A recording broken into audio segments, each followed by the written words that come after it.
Una volta la Sicilia era il granaio d'Europa ai tempi dell'impero romano, ora con la crisi dell'Ucraina non si coltiverà il grano aumenta, ecco ci sarà in questo senso un ritorno alla coltivazione del grano che recentemente era stata un po' abbandonata qui da noi in Sicilia?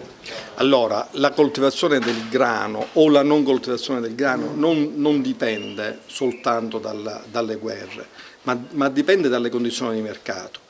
E una volta la Sicilia era il cosiddetto granaio d'Italia, ancora oggi si producono importanti varietà. Immaginate che soltanto sul grano si raccolgono, si conoscono 230 grani siciliani antichi, quindi è una delle collezioni più vaste.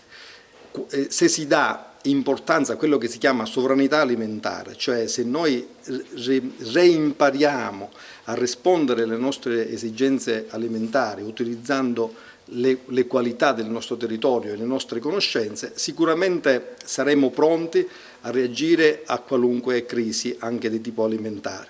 Quindi la Sicilia deve assolutamente, anche l'Italia, ritornare a fare quello che ha sempre saputo fare, coltivare i buoni grani e le buone piante di cui è proprietaria. Ecco, solo i grani o anche altre varietà, dovute sempre alla crisi che c'è attualmente, alla guerra in atto? Ma allora, sfatiamo un mito.